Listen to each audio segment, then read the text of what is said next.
छोटी छोटी कहानियाँ आपके जीवन को कब परिवर्तित कर दें ये आपको भी नहीं पता है, तो कहानी ध्यान से सुने और पूरा सुने। कई दिनों के बिहार के बाद भगवान बुद्ध मगध की राजधानी राजगृह से प्रस्थान करने वाले थे। लोगों को जब ये बात पता चला तो सभी उनके लिए भेंट आदि लेकर उनके दर्शनों के लिए आने लगे। अपने शिष्यों के साथ बैठे हुए महात्मा बुद्ध लोगों की भेंट स्वीकार कर रहे थे। सम्राट बिंबिसार ने उन्हें भूमि, खाद्य सामग्री, वस्त्र आदि प्रदान किए।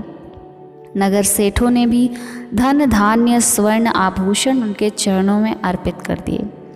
सभी के दान को स्वीकार करने के लिए बुद्ध अपना दायां हाथ उठाकर स्वीकृति इंगित कर देते थे।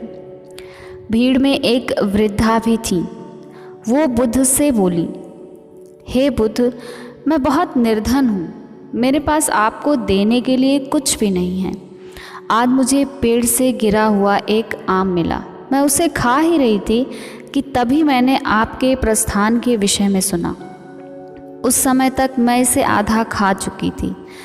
मैं भी आपको कुछ अर्पित करना चाहती हूँ, लेकिन मेरे पास इस आधे खाए हुए आम के अलावा कुछ भी नहीं है। इसे ही मैं आपको भेंट करना चाहती हूँ। भगवान, वहाँ उपस्थित अपार जनसमुदाय, राजा महाराजाओं ने देखा कि भगवान बुद्ध अपने आसन से उठकर नीचे आए और उन्होंने दोनों हाथ फैलाकर वृद्धा का आधा खाया हुआ आम स्वीकार किया।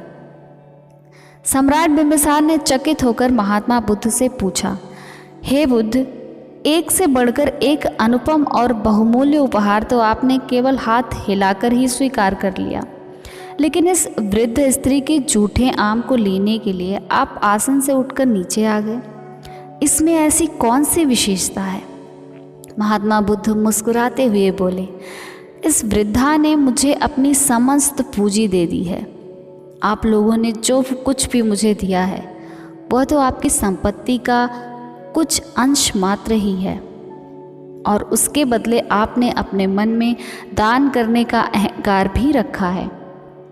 इस वृद्धा ने मेरे प्रति अपार प्रेम श्रद्धा रखते हुए मुझे अपना सर्वस्व अर्पित कर दिया है।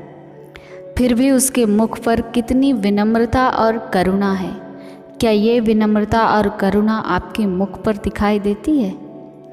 आप सभी ने मुझे बहुत दान दिए, लेकिन साथ में ही आपके चेहरे अकड़े हुए हैं।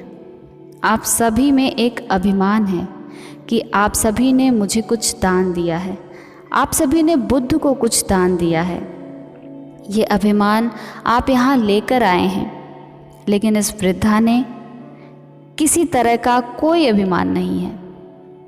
उसने जो कुछ भी मुझे अर्पित किया है वो अभिमान से नहीं, बल्कि अपनी करुणा और विनम्रता से मुझे दिया है।